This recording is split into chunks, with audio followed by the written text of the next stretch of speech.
आजपासून 2 भाषेमध्ये Bible study होणार आहे.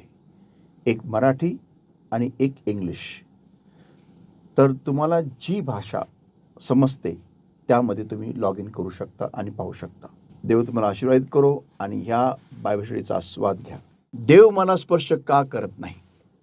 हा विषय मला विश्वास आहे की पुष्कळानं देवाने या विषयाद्वारे आशीर्वाद केलेला आहे. आणि मला विश्वास आहे की आजचा हा जो विषय आपण जो भाग घेत आहोत आज सुद्धा देव तुमची भेट घेणार आहे आणि तुम्हाला ह्या वचनाद्वारे एका नवीन पातळीवरती देव तुम्हाला घेऊन जाऊन तुमची भेट घेणार आहे. चला आपण काही वेळ न घालवता आपण प्रार्थना करूया. लेट्स ऑल प्रे एव्हरीबॉडी.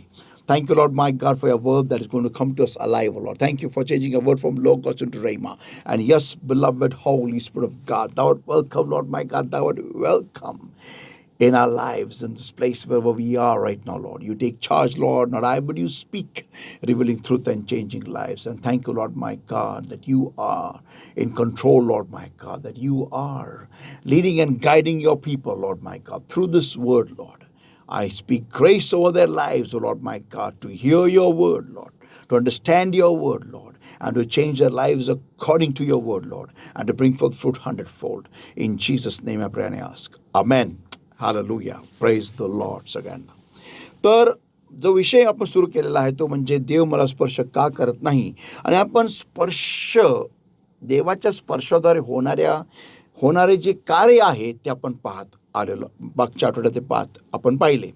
तर सगळ्यात पहिलं कार्य आपण पाहिलं ते म्हणजे निर्मितीचं कार्य. ओके, स्पर्शाद्वारे निर्मिती होताना पाहतो आपण. मग आपण पाहिलं की स्पर्शाद्वारे कृपा ही आपल्याला दिली जाते. स्पर्शाद्वारे आपल्या चुका आपल्या समोर देव उघडकीस आणतो आणि आपल्या कमजोऱ्या देव आपल्यासमोर उघडकीस आणतो आणि आपल्याला आशीर्वादित करतो जर का आपण त्या कमजोऱ्या आपण जर का कबूल केल्या तर. आमेन. ओके, अंगीकारल्या तर आणि त्याप्रमाणे आपण पश्चाताप केला, स्वतःला सुधारायचा प्रयत्न केला तर देव आपल्याला आशीर्वादित करत असतो. आमेन. ओके, नेक्स्ट आपण पाहिलं की देवाचं स्पर्श होणं म्हणजे आपण विशेष आहोत, आपण युनिक आहोत आणि अख्ख्या भूमंडळामध्ये आपल्यासारखे कोणी नाही. कारण त्या निर्मात्याचा स्पर्श आपल्याला होत आहे, आपला बाप म्हणून. आमेन. हालेलुया. आणि मग आपण पाहिलं मागच्या आठवड्यामध्ये ते म्हणजे देवाचं गौरव या स्पर्शाद्वारे ट्रान्सफर केलं जातं. हालेलुया. आता पुढे आपण पाहूया. ओके, दानिएलचा पहिला अध्याय वचन 1 ते वचन 9 आपण वाचूया आणि नंतर मग 11 ते 16.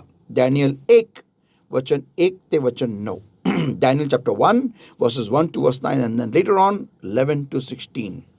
In the third year of the reign of King of Jehoiakim, king of Judah, came Nebuchadnezzar, king of Babylon, unto Jerusalem and besieged it. And the Lord gave Joachim, king of Judah, into his hand, with part of the vessels of the house of God, which he carried into the land of Shinar, to the house of his God.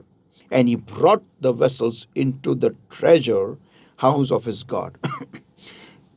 And the king spake unto Ashpenaz, the master of his eunuchs, that he should bring certain of the children of Israel and of the king's seed and of the princes, children in whom was no blemish, but well favored, and skillful in all wisdom, and cunning in knowledge, and understanding science, and such as had ability in them to stand in the king's palace, and whom they might teach the learning and the tongue of the Chaldeans. Okay?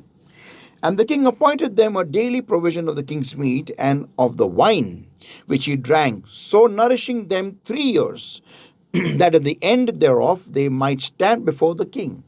Okay. Now amongst these were the children of Judah, Daniel, Hananiah, Mishael, and Azariah, unto whom the prince of the eunuchs gave names, for he gave name unto Daniel the name of Belshazzar, and to Hananiah of Shadrach, and to Mishael of Meshach, and to Azariah of Abednego. But Daniel proposed in his heart that he would not defile himself in the portion of the king's meat, nor with the wine which he drank. Therefore he requested the prince of the eunuchs that he might not defile himself. Now God had brought Daniel into favor and tender love with the prince of the eunuchs. Then said Daniel to Melzar, whom the prince of the eunuchs had set over Daniel. Okay, now here आपण इथं पाहतो की जो राजा नेबुकदनेचर होता, त्यांनी ज्यावेळेस Israel राष्ट्रावरती ज्यावेळेस त्यांनी युद्ध करून ते हस्तगत केलं आणि ज्यावेळेस इस्रायल राष्ट्र त्याला बंदी झाले, त्यांनी यहूदाचे काही लोक म्हणजे काही तरुण त्यांनी स्वतःसाठी वेगळे केले आणि अनेक असे लोक त्यांनी स्वतःसाठी वेगळे केले, जे लोक त्याच्या राजमहालामध्ये त्याच्या समोर सेवा करतील आणि चाल्दियन जे लोक आहेत त्यांची भाषा बोलतील आणि त्यांचे सगळं काय ज्ञान ते शिकतील, सायन्स शिकतील आणि त्यानुसार ते लोक राजाला गाईड करतील.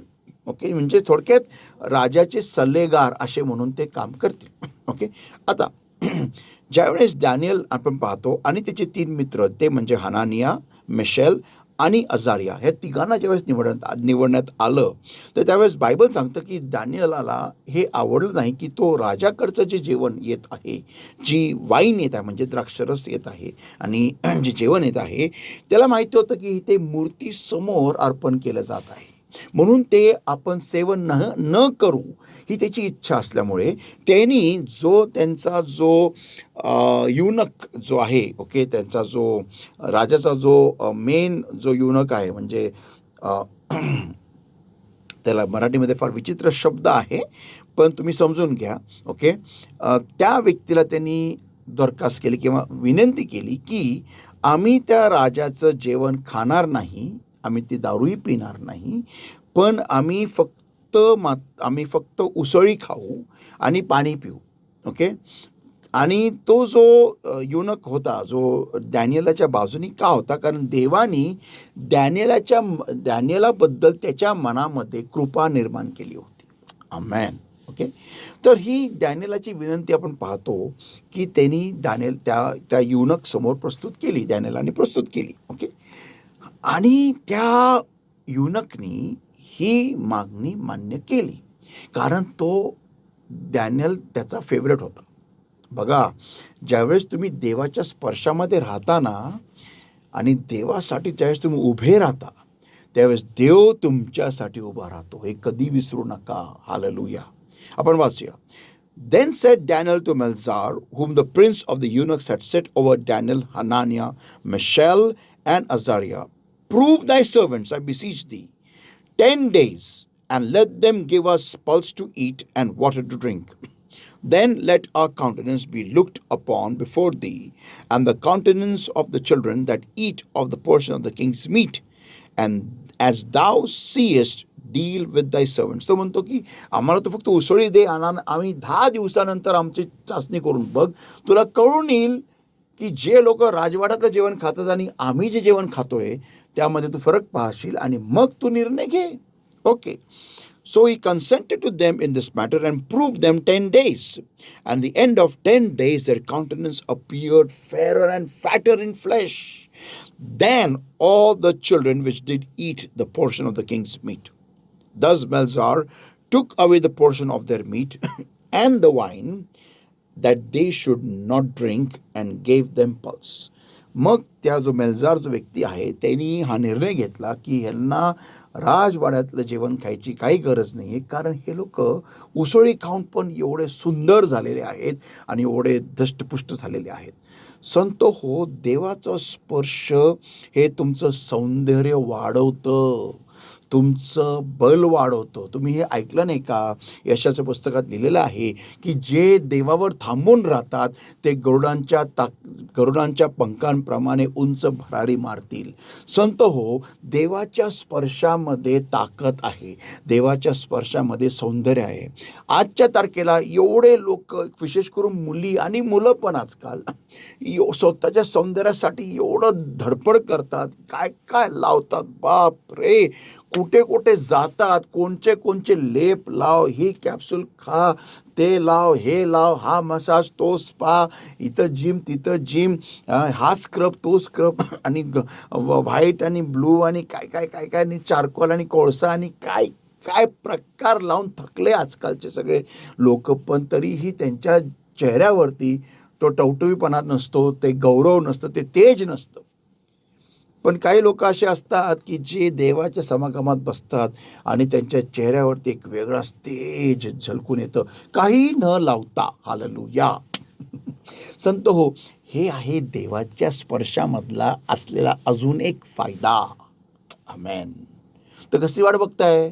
चला, जा प्रार्थनेला बसा आणि स्वतःला फ्रेश करून घ्या. स्वतःचं स्किन एकदम चकाकीत चकाकीत करून बाहेर या. आमेन. आणि धष्टपुष्ट व्हा. आमेन. हालेलुया. पण पुढे पाहणार आहोत. So let's go for the नाव. डॅनियलचा पहिला अध्याय वचन 17 ते 20. Daniel chapter 1 verses 17 to verse 20. As for these 4 children, God gave them knowledge and skill in all learning and wisdom, and Daniel had understanding in all visions and dreams. Now at the end of the days that the king had said he should bring them in, then the prince of the eunuchs brought them in before Nebuchadnezzar. And the king communed with them, and among them all was found none like Daniel, Hananiah, Mishael, and Azariah.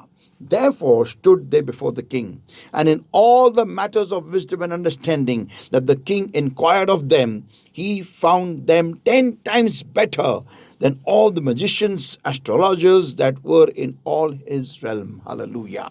संत आपण स्पष्टपणे पाहतो की देवाच्या उपस्थितीमुळे, देवाच्या स्पर्शामुळे एखादा व्यक्ती जास्ती ज्ञानाने आशीर्वादित होत असतो. आपण पाहतो की डॅनियल आणि आपण पाहतो की हनानिया, मिशेल आणि अजार्या म्हणजे शद्रक, मेशक आणि अबेदनेगो, हे तिघही जण, हे चौघही जण, यांचं ज्ञान बाकीचे जे काय ॲस्ट्रॉलॉजिस्ट होते, जे काय भविष्य सांगणारे होते, जे काय जादूटोणा करणारे जे जादूगर होते त्याच्या राजाच्या राजवाड्यामध्ये, त्यांच्यापेक्षाही त्यांचं ज्ञान 10 पटीने जास्ती चांगलं होतं. का? देवाच्या स्पर्शामुळे. संतो, हे चौघही जण अतिशय प्रार्थनाशील असे व्यक्ती होते. यांच्या जीवनामध्ये पवित्र आत्म्याने स्पर्श झालेली प्रार्थना असायचीच. ह्यांच्या प्रार्थनेमध्ये देवाचा स्पर्श ह्यांना व्हायचाच. तुम्ही म्हणाल, मला कसं माहिती? कारण संत हो, ज्या व्यक्तीला जिवंतपणा प्रार्थनेमध्ये जाणवत नाही, तो व्यक्ती कधी प्रार्थना करतच नाही. येस. का आज आपल्या प्रार्थना कमी पडलेल्या आहेत? का आज आपण प्रार्थनेमधून कमी पडलेलो आहोत? का आपण प्रार्थनेपासून दूर गेलेलो आहोत? कारण आमच्या प्रार्थनेमध्ये जिवंतपणा नाही. आणि हा जिवंतपणा कसा येतो? देवाच्या स्पर्शाद्वारे येतो. का नुसतं आपण असे कोरडे उभा राहतो? नुसतं कोरडे उभा राहतो का? कारण आमच्या प्रार्थनेमध्ये देवाचा स्पर्श नाही हो. आणि का आपल्याद्वारे चुका होतात? का चुका होतात आपल्या जीवनामध्ये? मोठमोठे निर्णय आपण चुकीचे का घेतो? कारण आम्हाला देवाच्या स्पर्शाद्वारे देवाचं ज्ञान, बुद्धी, चातुर्य नाही आहे. आम्हाला देवाच्या स्पर्शाद्वारे आम्हाला देवाचं मार्गदर्शन होत नाही आहे. म्हणून आम्ही अक्षरशः मूर्खासारखे आम्ही आज निर्णय घेतो आणि मूर्ख ठरला जातो. संत हो, डॅनियल आणि हनानिया, मिशेल आणि अजारिया ह्या चौघांबाबतीमध्ये असं नव्हतं. बायबल सांगतं की त्यांचं ज्ञान, जे राजाचे जे जादूगर होते, जे भविष्य सांगणारे होते, त्यांच्यापेक्षा 10 पट जास्ती होतं. हे त्यांना कसं प्राप्त झालं? देवाच्या स्पर्शाद्वारे. आमेन. प्रार्थनेमध्ये देवाचा स्पर्श होत असलेल्या त्या स्पर्शाद्वारे हे त्यांना प्राप्त झालं. आपण पुढे पाहतो. चला, लेट्स गो फॉर द नाव. डॅनियलचा दुसरा अध्याय वचन 16 ते 19. Daniel chapter 2 verses 16 to verse 19. Then Daniel went in and desired of the king that he would give him time and that he would shew the king the interpretation. Then Daniel went to his house and made the thing known to Hananiah, Mishael, and Azariah, his companions, that they would desire mercies of God of heaven concerning the secret, that Daniel and his fellows should not perish with the rest of the wise men of Babylon. Verse 19. Then was a secret revealed unto Daniel in a night vision. Then Daniel blessed the God of heaven. Hallelujah. संत आपण पाहतो की राजाला इथे स्वप्न पडलेलं आहे आणि स्वप्नाने तो फार विचलित झालेला आहे. विचलित होऊन त्यांनी त्याच्या राजवाड्यातल्या सगळ्या जादूगारांना, जेवढे भविष्य सांगणारे आहेत, त्या सगळ्यांना सांगितलं, तुम्ही मला माझं स्वप्न सांगा. आणि माझं स्वप्नच नव्हे तर फक्त स्वप्नच नव्हे तर अर्थ पण सांगा. आणि जर का तुम्ही तसं नाही केलं तर मी तुम्हाला मारून टाकेल, असे त्यांनी राजआज्ञा दिली. पण ज्यावेळेस डॅनियल राजाकडे गेला आणि त्यांनी राजाकडे वेळ मागितला. आपण इथं पाहतो की राजाने त्याचं ऐकलं. का? मी सांगतो या स्पर्शाद्वारे. कारण जो व्यक्ती निर्मात्याच्या स्पर्शाने भरलेला असतो, तो राजासमोर उभा राहून काहीही मागू शकतो आणि राजा त्याचं ऐकणार. आमेन. आणि पाहतो त्यांनी ऐकलं, राजाने त्याला वेळ दिला. आणि जेव्हा पाहतो की त्या वेळामध्ये ज्यावेळेस दानिएलाने प्रार्थना केली तर देवाने त्याला नुसतं दृष्टांतच दाखवला नाही, तर त्याला त्याचा अर्थ पण सांगितला. संत हो, हे सगळं झालं स्पर्शाद्वारे. The touch reveals visions and wisdom. Hallelujah. जो स्पर्श आहे तो दृष्टांतच नव्हे तर त्याबद्दलचं ज्ञान पण देत असतो. त्या स्पर्शाद्वारे हे सगळं प्राप्त होत असतं. हालेलुया. आपण पुढे जाऊया. ओके. आणि ते आहे डॅनियलचा 9वा अध्याय वचन 3 ते 6. Daniel chapter 9 verses 3 to verse 6. And I set my face unto the Lord God to seek by prayer and supplications with fasting and sackcloth and ashes. And I prayed unto the Lord my God and made my confession and said, O Lord, the great and dreadful means awesome God, keeping the covenant and mercy to them that love him and to them that keep his commandments. We have sinned and have committed iniquity and have done wickedly and have rebelled even by departing from thy precepts and from thy judgments. Neither have we hearkened unto thy servants the prophets, which speak in thy name to our kings, our princes, and our fathers, and to all the people of the land. संत आपण पाहतो की देवाच्या स्पर्शाद्वारे पश्चाताप हा फार सोप्या रीतीने होत असतो. मी पुष्कळ जणांना पाहतो की त्यांना पश्चाताप करताच येत नाही, त्यांना कबुली देवाला देताच येत नाही. निगरगट्ट अक्षरशः असे कठोर हृदयाने देवासमोर उभे असतात, कोरडे एका शुष्क असलेल्या हड्डीसारखे, ड्राय ॲज अ बोन उभे असतात देवाच्या सान्निध्यात. पण त्यांच्या मुखातून, देवा मी चुकलो, माझी क्षमा कर, दया कर देवा, दया कर, हे त्यांच्या मुखातून पण येऊ शकत नाही. का नाही येऊ शकत? कारण त्यांना स्पर्श होत नसतो. देवाच्या स्पर्शाद्वारे पश्चाताप हा नॅचरल आहे, स्वाभाविक आहे. आमेन. जेव्हा देवाचा स्पर्श होतो तर पश्चाताप सहज होतो. आमेन. आपण पुढे पाहावं. चला. The touch opens the spiritual realm. काय? जो स्पर्श आहे त्याद्वारे आत्मिक जगत हे उघडलं जातं. आपण पाहूया दानिएलचा 9वा अध्याय वचन 20 ते 23. Daniel chapter 9 verses 20 to verse 23. And whilst I was speaking and praying and confessing my sin and sin of my people Israel, and presenting my supplication before the Lord my God for the holy mountain of my God, yea, whilst I was speaking in prayer, even the man Gabriel, whom I had seen in the vision at the beginning, being caused to fly swiftly, touched me about the time of the evening oblation. बघा, इथं पाहतो आपण की ज्यावेळेस Daniel हा देवासमोर पश्चाताप करत होता देवाला, आणि इस्रायल राष्ट्राच्या वतीने तो पश्चाताप करत होता. बायबल सांगतं की ज्यावेळेस ते करत असताना गब्रिएल नावाचा एक मनुष्य म्हणजेच दिव्यदूत हा त्याच्या समोरून गेला आणि त्यांनी त्याला स्पर्श केला.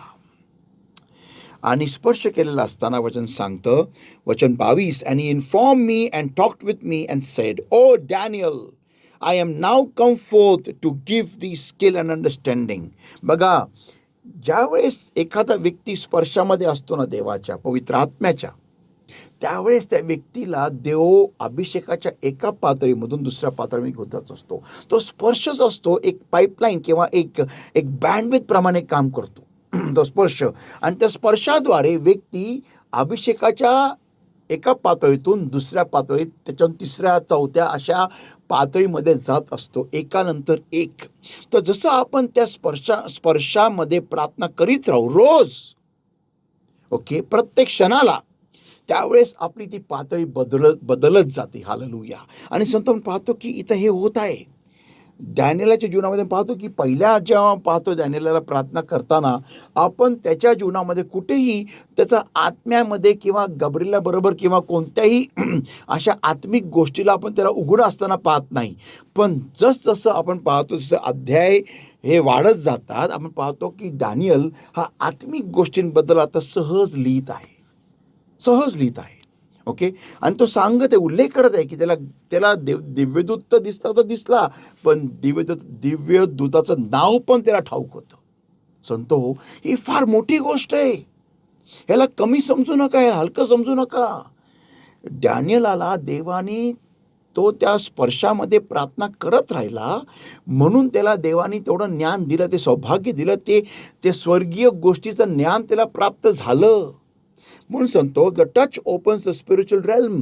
जो स्पर्श असतो ना, स्पर्श देवाचा तुमच्या प्रार्थनेमध्ये, जर का तुम्ही तसंच प्रार्थनेत रोज तत्पर राहिला, तर सांगतो आत्मिक जगत तुमच्यासाठी उघडं केलं जातं. आमेन. आपण पुढे पाहूया. डॅनियलचा 10वा अध्याय वचन 1 ते 8. Daniel chapter 10 verses 1 to verse 8. In the 3rd year of Cyrus king of Persia, a thing was revealed unto Daniel, whose name was called Belshazzar. And the thing was true, but the time appointed was long.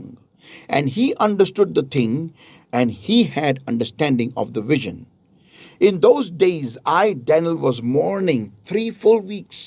I ate no pleasant bread, neither came flesh nor wine in my mouth. Neither did I anoint myself at all, till 3 whole weeks were fulfilled.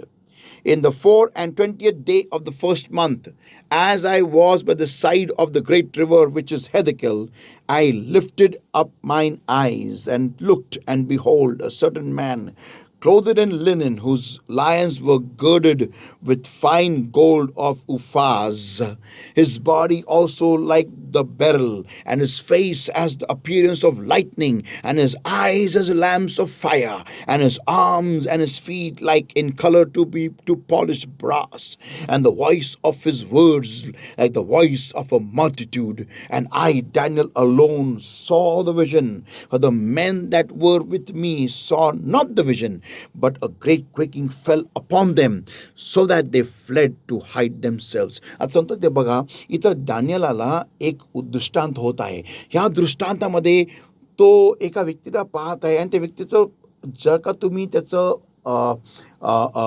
जी प्रस्तावना त्या व्यक्तीबद्दल दिलेली आहे, किंवा जी ओळख किंवा जे विवरण दिलेलं आहे, काही लोक म्हणतात की तो येशू ख्रिस्त होता, काही लोक म्हणतात की तो स्वर्गदूत होता. पण सांगतो, इथं त्याला एक आत्मिक जगत त्याच्यासमोर उघडं करण्यात आलेलं आहे. पण एक विशेष गोष्ट पहा, डॅनियल एकटा हा दृष्टांत पाहतोय, पण त्याच्या संगतीचे लोक जे आहेत त्यांच्यावरती पण तो थरकाप सुटला, त्यांच्यावरती पण ते भय पसरलं, आणि ते तिथून पळून गेले. म्हणजे ते त्या स्पर्शाला उघडे झाले. They were exposed to that touch, which Daniel was exposed to already, which he was habituated of that. तो डॅनियल ज्या स्पर्शाला आधीपासून उघडा असायचा, एक्सपोज असायचा, त्या देवाने त्या स्पर्शाद्वारे डॅनियलला जेवढ्यांदा भेट दिली किंवा दृष्टांत दिला, त्या वाढलेला स्पर्श ज्यावेळेस डॅनियलावर आला, त्याचा प्रभाव एवढा प्रचंड होता की जेवढे सगळे आजूबाजूला होते ना, त्यांना पण तो स्पर्श जाणवला, आणि ते भयाने पळून गेले, तर भयग्रस्त होऊन पळून गेले. पण डॅनियल हा तिथून पळून नाही गेला, कारण त्याला माहिती होतं हा देवाचा स्पर्श आहे. संतो, वाव, आमेन, हालेलुया. संतो, देवाचा स्पर्श आहे ना, हा आपल्यासमोर आत्मिक जगत उघडतोय. कधी नका विसरू, जे लोक देवाच्या स्पर्शामध्ये प्रार्थनेत आधी नसतात, त्यांना देवाच्या स्पर्शाची सवय झालेली असते ना, त्या लोकांना आत्मिक जगत इज लाईक एका रूम मधून दुसऱ्या रूम मध्ये जाणं, माहितीये का? It's so simple, it's so easy, फार सोपं आहे. आज आपल्याला बघा, ख्रिस्ताची वधू आहे ना, हिला हा स्पर्श आज होत नाहीये. आज ख्रिस्ताची वधू ही अतिशय दयनीय परिस्थितीमध्ये आहे. का? कारण आमच्यासारख्या पाळक लोकांनी ह्या स्पर्शाबद्दल शिकवलं नाही आणि त्याचं महत्त्व दिलं नाही, आणि आम्ही ते आमच्या जीवनामध्ये पण ते आणलेलं नाही. पुष्कळ सारे असे पाळक वर्ग आहेत की जे या स्पर्शाबद्दल का शिकवत नाही, का ते त्यांच्या मंडळीमध्ये अनुसरत नाही, कारण त्यांनाच होत नाहीये. म्हणून ते शॉर्टकट मारतात आणि म्हणतात असा अभिषेक काही गरजेचं नाहीये. संतो, जर का तुम्हाला असा कोणताही टीचिंग मिळत असेल, मी तुम्हाला सांगतो, देवाच्या शब्दावरती मी पाया देऊन हात ठेवून सांगतो, हे असं खोटं आणि चुकीचं शिक्षण ऐकू नका. का ऐकू नका? हे बघा, येशू ख्रिस्त हा एवढा अभिषेकाने भरलेला होता की ज्यावेळेस ज्या स्त्रीला त्या स्पर्शाची, त्या अभिषेकाची, त्या आरोग्याची गरज लागली, ज्यावेळेस तिने त्या गरजेपोटी जेव्हा तिने त्या येशूच्या वस्त्राच्या काठाला स्पर्श केला, ती जागेवर बरी झाली. का? कारण तो स्वर्गीय स्पर्श तो प्रभू येशू ख्रिस्ताबरोबर नॉन स्टॉप असायचा. Non stop. बायबल सांगतं अनेक लोकांनी येशूच्या वस्त्राला स्पर्श केला आणि बरे झाले. का? कारण त्यांना गरज होती. संतो, तो अभिषेक आहे.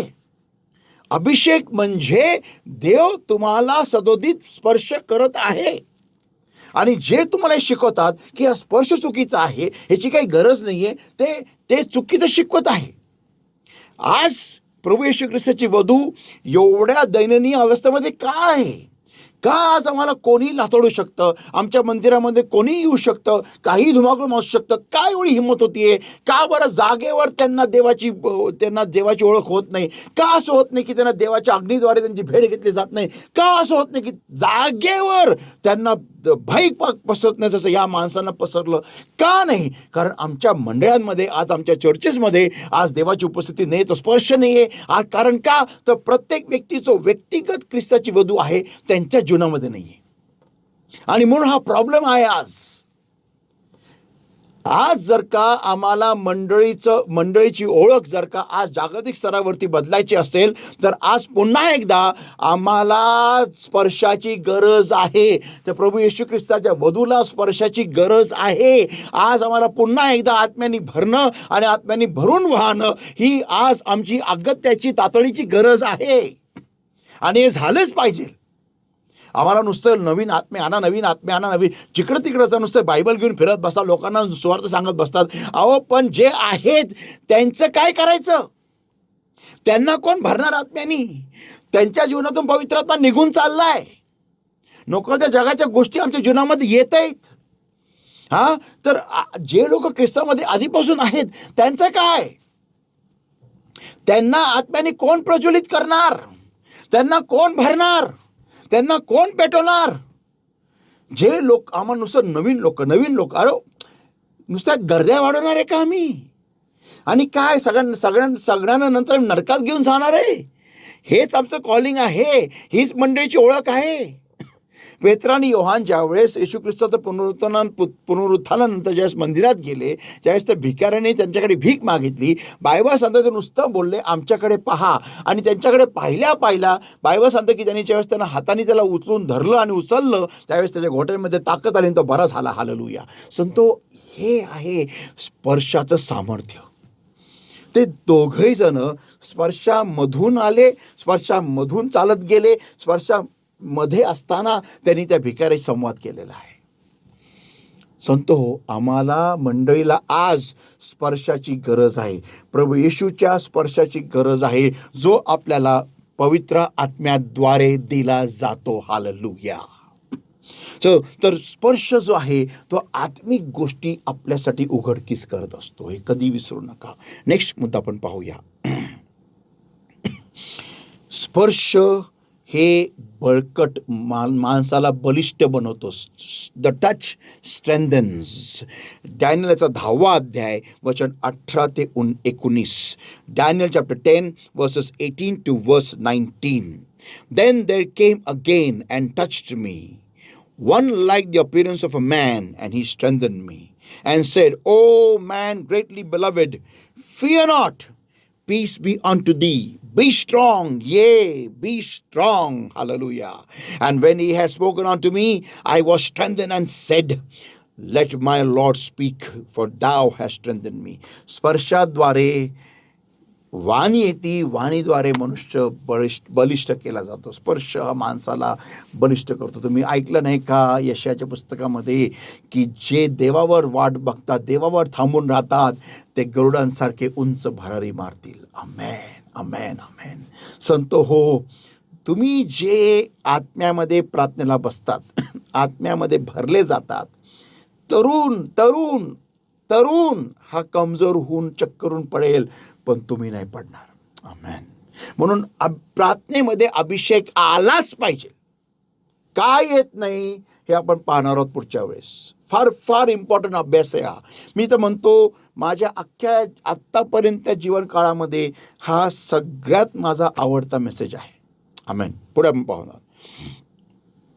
आणि लास्ट मुद्दा आहे ते म्हणजे touch reveals the higher things of God.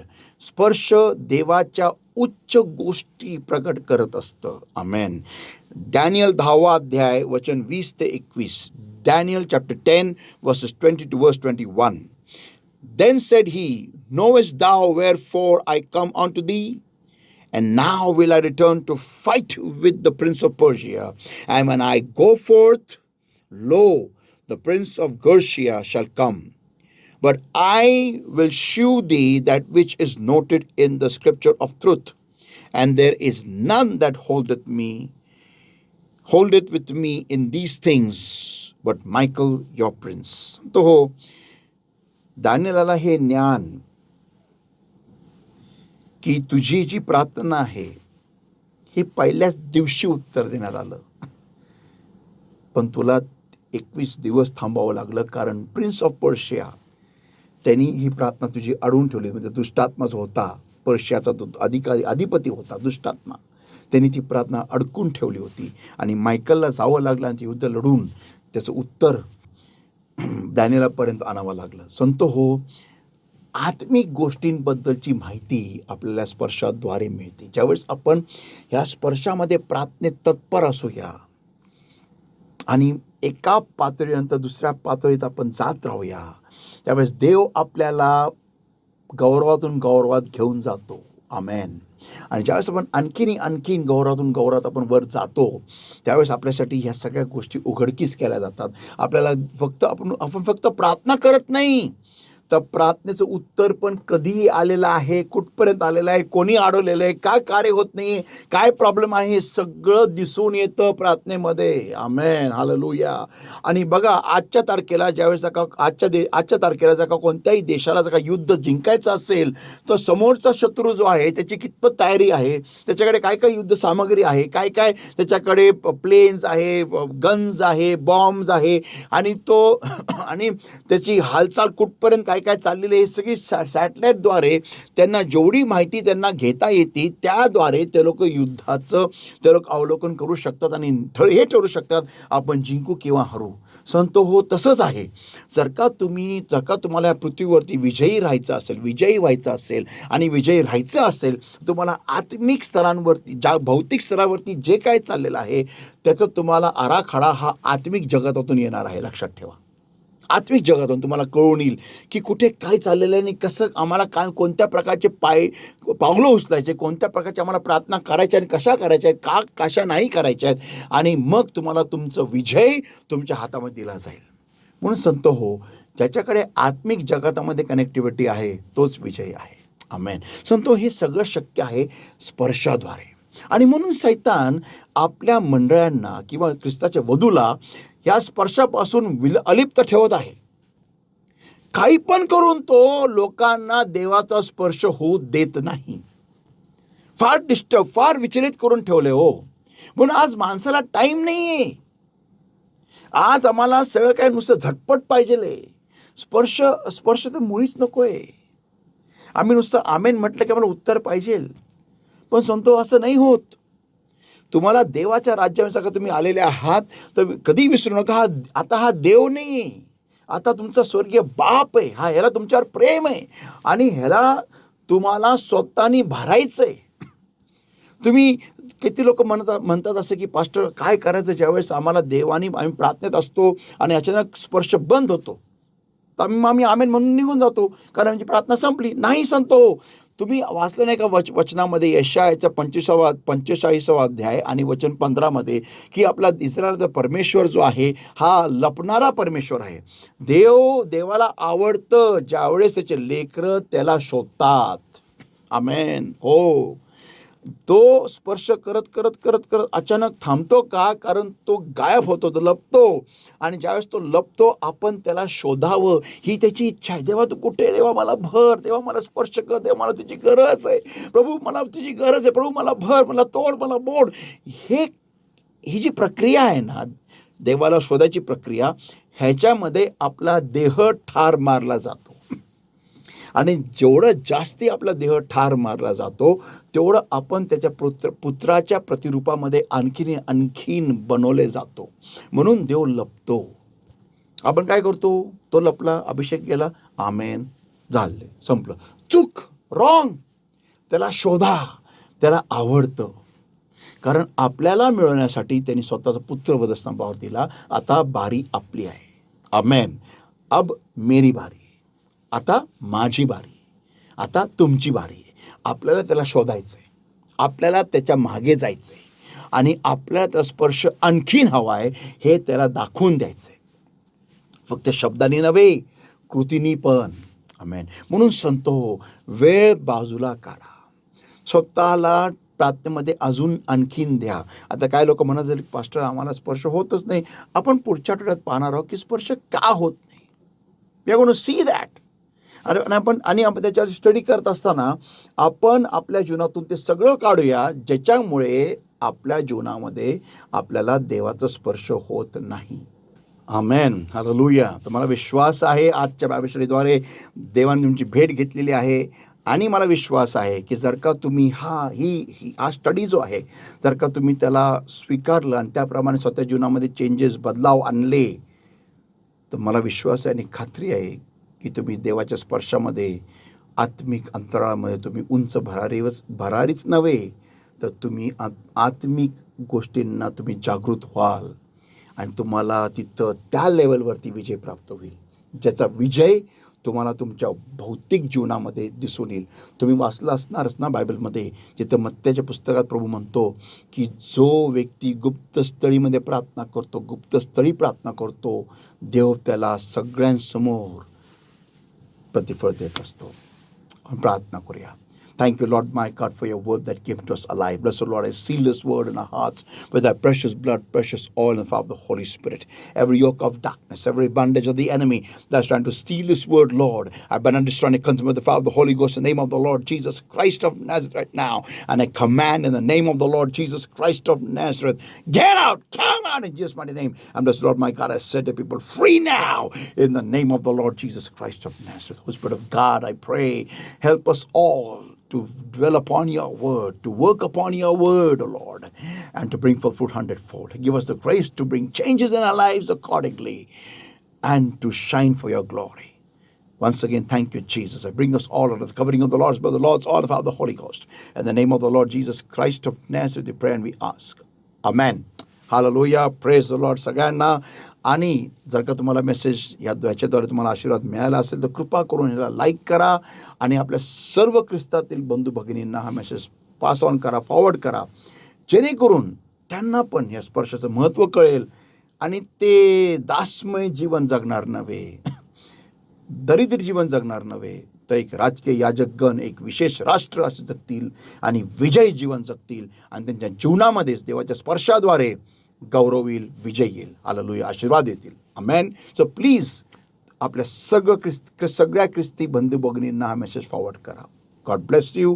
आणि पुढच्या भागासाठी तयारीत असा, कनेक्टेड असा आणि आपल्या चॅनलला सबस्क्राईब करा जर केलं नसेल तर. आमेन. God bless you. गरुडांच्या पंखांप्रमाणे उंच भरारी मारा अंतराळामध्ये आत्म्याच्या आणि लव यू ऑल.